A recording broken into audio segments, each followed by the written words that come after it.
You've seen the movie, a killer who haunts your dreams and strikes when you sleep. A nightmare on Elm Street terrified a generation. But what if I told you it wasn't fiction? The story is rooted in real events, documented deaths, families who watch their loved ones die in the middle of a nightmare. This isn't a movie plot. The fear behind these unexplained deaths was so real. It inspired a legendary Hollywood director to bring that nightmare to life on screen. The first case happened in 1977. A young Hmong refugee, recently relocated from Laos to the United States, was found dead in his bed. He had no history of illness, no signs of struggle, nothing except a look of fear frozen on his face. Days later, another death, then another. By 1981, at least 26 young Hmong men had died in their sleep across the US, many of them in California and Minnesota, where refugee communities had resettled after fleeing the war in Southeast Asia.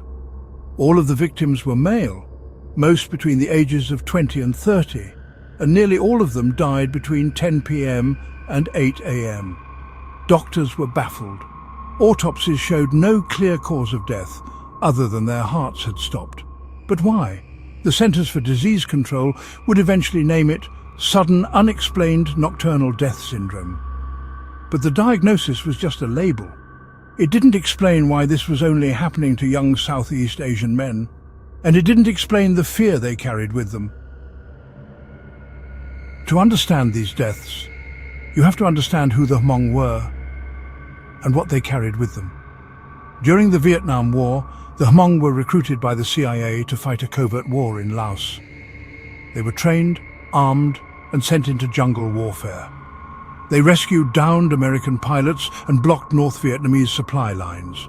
Over 30,000 of their soldiers and civilians died, and when the war ended, they were left behind. Those who survived were hunted by the communist regime. Villages were burned, families scattered. The United States opened its doors to Hmong refugees in the late 1970s. They arrived with trauma, with memories of war and genocide. And then, in these quiet American suburbs, they began to die, not in combat but in their sleep. The deaths weren't sudden to those closest to them. Many victims had warned their families in the days before. They spoke of terrifying nightmares and the feeling of being pursued. One mother recalled her son saying, "There's something chasing me when I close my eyes." He forced himself to stay awake for 3 days straight. On the third night, his body gave in. When they found him, he was cold, eyes clenched, heart stopped. The Hmong had no word for sudden unexplained nocturnal death syndrome. But they knew what it was. In their culture, it was believed that a spirit, called a dab sog, would sit on a person's chest at night, suffocating them. If the soul was weak or unprotected, the spirit could take it. To the medical community, these were isolated cardiac events. To the Hmong, they were something else entirely. Spiritual attacks, punishment for abandoning sacred rituals, warnings from the world they left behind. As the death toll rose, Western doctors searched for answers. Theories emerged. Some suspected Brugada syndrome, a rare genetic disorder that causes fatal heart arrhythmias during sleep. Others blamed malnutrition or the psychological effects of trauma. The longer Hmong refugees stayed in the United States, the fewer deaths were reported. That seemed to suggest a link to stress, or perhaps relief from it. But even these theories couldn't explain everything. Why only men? Why only at night? Why only between 10 p.m. and 8 a.m.?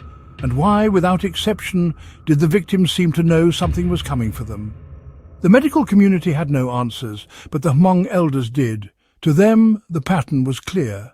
These men had not performed the proper ancestral rituals. They had crossed into a new world without the spiritual protections of the old one. The dead, the spirits, the old gods, they were angry. And now they were collecting.